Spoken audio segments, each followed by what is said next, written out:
So I usually order my groceries online, like to be delivered to my crib. And about 6 weeks ago, I ordered some organic Honeycrisp apples, and they sent me some non-organic ones, and that's this one. And then about 2 or 3 weeks ago, I ordered some more organic Honeycrisp apples, and they sent organic ones. And as you can see, there's a huge difference in size. So I've kind of been conducting like my own experiment pretty much. This one that's super old, like it's bruised up, but it's still like hard as a rock. As you can see, the organic one is starting to go bad. Like the skin is wrinkled and I can squish it, like it's much softer. So the non-organic one has lasted much longer, and just look at the size difference. You can't tell me that this ain't killing us. I don't care what these people say, this ain't it. This ain't it. Out of here. Hello guys, and welcome to Plant Toxins Part 10. So as you've seen in my previous videos, plants produce many different phytochemicals to protect themselves, but these aren't the only things we need to worry about when eating plant foods. Today, I'm going to go over all the chemicals that I've learned about working in a grocery store to inform you on other kinds of toxins that are added to your fruits and veggies. So let's start off with the Dirty Dozen list. The EWG is a non-profit organization that advocates for human health by exposing the many chemicals that are in our food and cosmetics. Using reported data from the USDA Pesticide Data Program and data from the FDA Pesticide Residue Monitoring Program, they publish a list every single year of the most contaminated, pesticide-ridden produce in our grocery stores. This is the Dirty Dozen list. And all of these foods were tested after being thoroughly washed, rinsed, and peeled. And keep in mind, most people don't even properly wash their produce and just eat it as is. More than 50 pesticides were detected on every crop on the list. 13 to 23 different pesticides were detected in at least one sample of each item. Over 100 pesticides were detected on kale, collard, and mustard greens, as well as hot peppers and bell peppers. And over 209 pesticides were detected in total. That's a lot, guys. And just remember, we're taking in so many toxins throughout our day, not just in the food we eat, but environmentally as well. And it all adds up, it all accumulates, every single little bit, and it takes time for our bodies to break down. Many pesticides are actually known to get stuck and accumulate in fat tissue. Among the four most prevalent pesticides detected on this list, they have been linked to things like increased risk of cancer, male reproductive harm, thyroid disruption, metabolic disorders, and hormonal issues. It could just be a coincidence that the use of pesticides and children being born with autism both exploded in the early 2000s, but this is just a correlation with no causal implications. And I'm obviously being sarcastic here. Of course, pesticide use is probably a major contributor to not just autism, but chronic disease. It does not take a lot of IQ points to figure that one out. Chemicals that are designed to kill organisms will also have an impact on us because we too are living organisms. Just like many other things, these pesticides are very new to the human diet. We've barely been eating them for less than 100 years, and look how everyone around the world is getting fatter and sicker. Another issue with store-bought produce is the use of what's called Smart Fresh technology, which is designed to make fruits and vegetables last longer by gassing them with chemical petroleum additives. Most consumers are unaware that the fruit they eat from the supermarket has been treated with a product called Smart Fresh. I want you to see it in action. First, they place the fruit in a hermetically sealed chamber. Then they drop the Smart Fresh into some water to form a gas, and then they lock up the gas chamber nice and tight. They leave the fruit there for about 24 hours so that it can soak up all the gas, and voila, your fruit has been contaminated. I mean Smart Fresh. Now let's look at an apple that's been treated with Smart Fresh and compare it to an apple that hasn't been treated with Smart Fresh. This time-lapse video shows the changes over 3 months.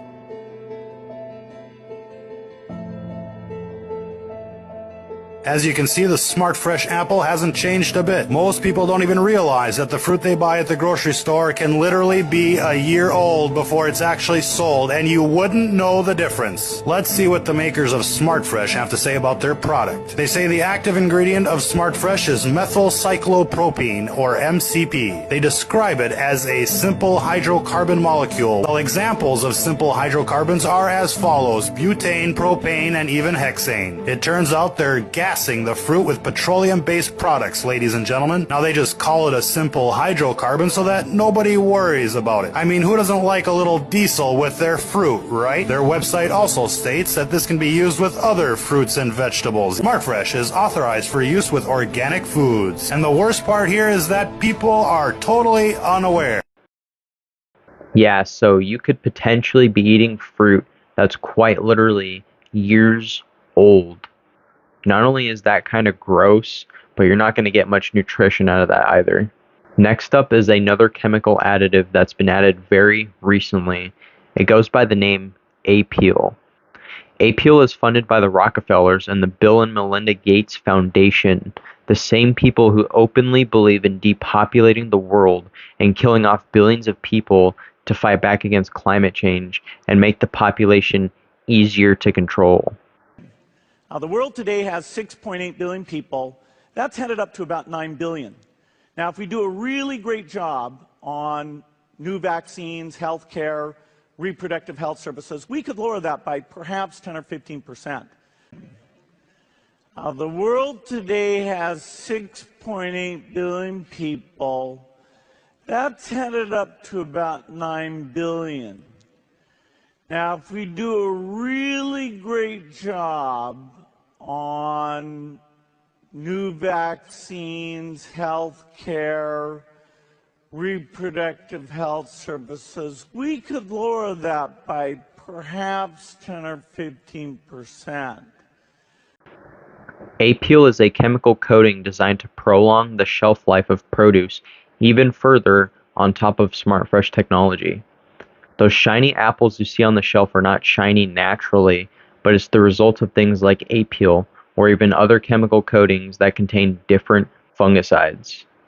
Apeel is listed as a pesticide by the EPA, and most of the other ingredients in it are unknown, which means we don't know what other terrible things could be in there. What we do know is that Apeel drastically increases the shelf life of produce and is made from nasty chemical preservatives like mono and diglycerides, which are rich in artificial trans fats that act as an emulsifier or preserving agent to keep produce edible for longer. Yes, even your fruits and vegetables are covered in seed oils.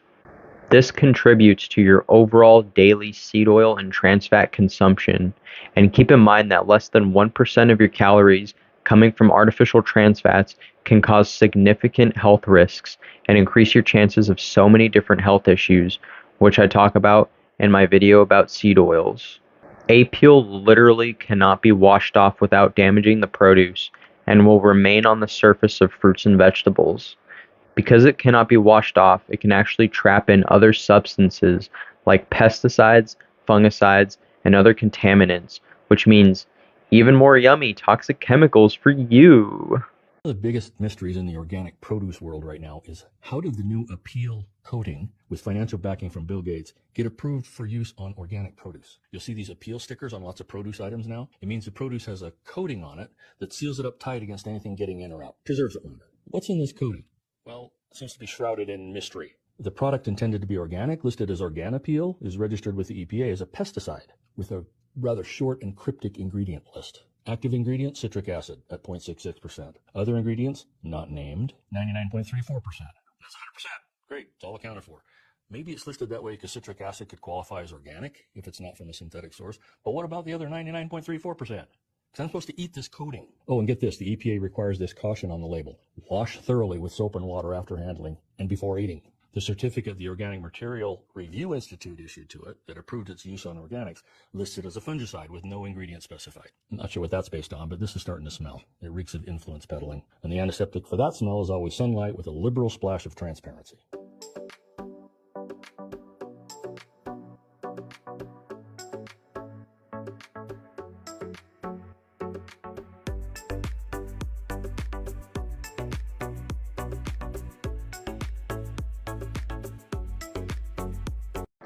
Appeal's own FDA documents reveal that the manufacturing process involves the use of toxic heavy metals and solvents, which accumulate in the body over time and can contribute to numerous health issues. Appeal is marketed as all natural, despite being made using heptane, which is a chemical used in fuel, petroleum, ink, and cement, and another chemical called ethyl acetate, which is used in paints and perfumes. Appeal has also been approved for use on organic produce, so organic is not going to save you here. It's also worth mentioning that as of 2019, Appeal was banned in the European Union, yet it is still used in over 65 countries, including the United States.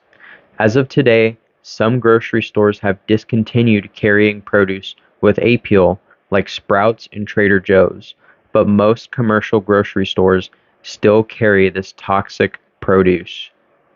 As someone who works at a grocery store, and actually, yes, I do work in the produce department, I can confirm all of this. In fact, there's even more to it than just what I've told you so far. Potatoes that come into the store are almost always treated with sprout nip, as you can see here. The chemical used in sprout nip is called chlorpyrifos. It's classified as a herbicide and is used to prevent the decay of potatoes. Acute exposure to it can cause things like mild skin and eye irritation, respiratory issues, headaches, dizziness, and GI discomfort.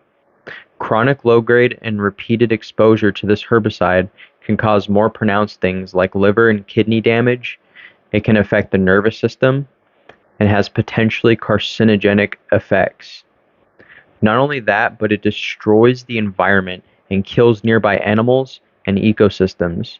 It is recommended to use PPE when dealing with large amounts of this herbicide for your own protection. Almost all the bananas that come in are treated with a fungicide called azoxystrobin, as you can see here, which protects the bananas from fungal infections. Azoxystrobin is highly toxic to aquatic life, and since bananas are imported from tropical regions of the world where they are grown on the beach or close to big bodies of water, it contributes to polluting our oceans, killing wildlife, and killing nearby ecosystems.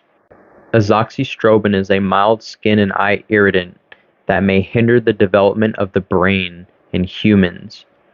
Acute exposure can cause respiratory and GI issues, while chronic or repeated exposure can cause potentially carcinogenic effects and allergic reactions. Almost all the grapes that come in are usually treated with a pesticide called sulfur dioxide, as you can see here.